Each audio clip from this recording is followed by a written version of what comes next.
I don't get to speak with you guys much this time of year, so it's kind of fun since we don't have anybody we have to beat. But we start spring practice on Monday. I think we have a chance of having a really good football team coming back because we have some very good players in particular positions. But the trick to us being good will be the development of our younger players that have to step in for guys that we lost, seniors that we lost. So spring practice to them is really, and to us, is really, really important that we develop those young players. So we will do some things this spring that we haven't done in the past, which means certain guys won't do anything in practice, basically. And we did a little bit of that last year, but didn't do much of it. And this year, guys like Pumphrey, Munson, Casey, and there's about 6 or 7 of them that will get very limited reps during spring practice, very limited, which allows us to give the guys that need to develop into helping us make our team better, gives them a whole bunch of reps. And we haven't done that in the past because we haven't had that many good players coming back. So that's a good sign and a bad sign all at the same time. So coaches love spring practice because everybody gets a fair shot, everybody gets a chance. We don't care who wins, the offense or the defense on a particular day. So as a head coach, you're always happy. So that's nice. Spring ball, you're always happy. Rocky, I was at baseball a couple of days ago. They say Calvin is not going to be pitching this year. Are you excited that he's decided to go strictly and solely with football, or did that really matter to you whether or not he would have played baseball? No, it didn't matter to us. I mean, that was totally his decision. And I think I personally believe that we had 6 juniors on our football team that could have got into NFL camps, and 6 that maybe would have got drafted, him being one of them. And all 6 of them decided to come back. That's the best recruiting we did. And in his case, I think he sees himself potentially as an NFL football player, more so than a Major League Baseball player. So he thought it was to his advantage to get bigger and stronger in the weight room and maybe learn a little bit more about what he does so he has a chance to play in the NFL. And what's the competition depth chart going to be like at quarterback this spring? Christian Chapman is basically our starter.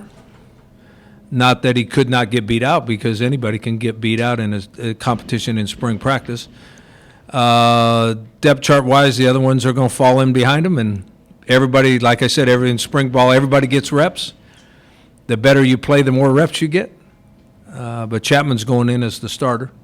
That's another difference in spring practice this year, is that in the past we would take young quarterbacks, which Christian Chapman is, and we would let young quarterbacks get hit and veteran quarterbacks not get hit.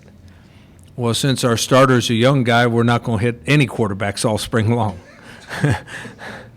But plus, that'll get us ready for the rules as they are now. You hit a quarterback too hard, it's a penalty. Even though it's a legal hit, it's a penalty. So you might as well get used to not hitting quarterbacks. Coach, last spring, the big question was quarterback and who was going to play. Do you see a position battle maybe developing similar to that going into this next season for a different position? I think we have several spots where there's going to be a lot of competition for playing time and who the starters are. I think wide receiver is one. We have to come up with 2 new starters in the offensive line. We have to come up with 2 new starters in the defensive line. We're going to have great competition at one of the corner spots, and we're going to have great competition for one of the linebacker spots. So there's several positions out there that the competition will be really important for all those guys that want to step up and be the starter. Out of all your running backs, who do you foresee at this point maybe being the next Chase Price and taking the complimentary role to DJ? You know, I should have brought that up too. Yeah, I don't know who the backup is. But I think we have 3 really good, other than DJ Pumphrey, I think we have 3 really good, or maybe even 4 really good running backs. And all of them will get hit, and all of them will get to carry the ball. Well, DJ won't. Anytime it's live, you'll see him standing over there drinking water with me.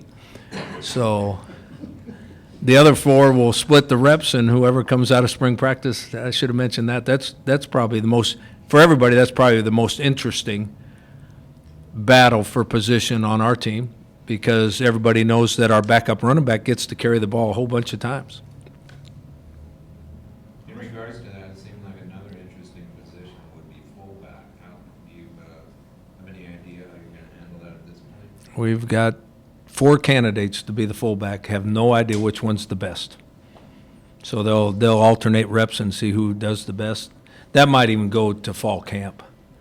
The competition for probably spring practice will get down to 2 fullbacks, and those 2 will battle it out in fall camp. How much do you think the spring kind of crystallizes a lot of these positions as opposed to then what happens in the summer when they come back? I think most players that are not starters already become starters in the spring, because they come back to fall camp in a very strong position. If they've proved themselves to be the starter in the spring, they come back to fall camp, they're listed as the starter when you begin, and they get more reps in practice, so they have a much better chance to be the starter in the fall if they have a great spring practice.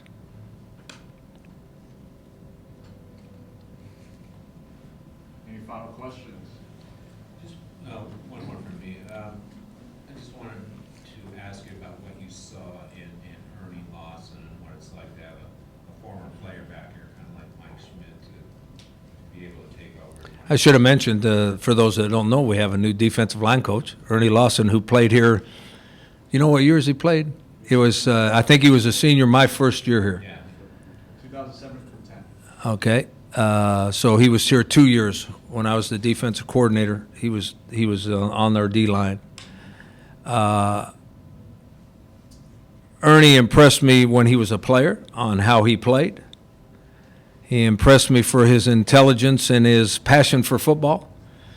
And then did some GA work at Michigan. Went with Coach Hoke to Michigan and was a GA the first 2 years Coach Hoke was at Michigan.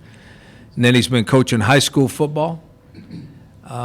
There's several reasons I really respect his passion for the game. I respected how he was as a player.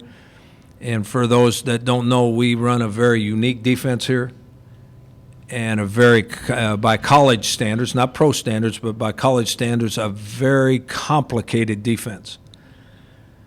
So it's always best to get somebody that already has a little bit of a background in the scheme. And so he played in the scheme, so it's much easier for him to get up to speed where he can coach the players than if we brought a guy in with 1 week before spring practice started and he had to learn the scheme that the players probably know better than he does. And I also like the idea whenever you can bring somebody back to their alma mater, they seem to have a little more emotional ties, which makes them better, in my opinion, makes them better employees. Anything else? Well, I got one more question. I didn't have the guts to ask Coach Fisher this because I don't think he really wanted to address the topic. Then I probably don't want to either. I was going to ask him, does the Aztec basketball team have to win the conference tournament to make the NCAAs? What do you think about that, Coach Rocky? You want my opinion? Sure. My opinion, I don't know how they pick those things, just like I don't know how they pick the top 25, because by the end of the season, we were a top 25 football team, even though we didn't get picked. Okay? I think they deserve to be in the tournament whether they win the conference championship or not, but my faith in Coach Fisher and his team is they're going to win the league title and the conference championship, so we don't have to worry about it. How about that? That's a good answer. That's good TV.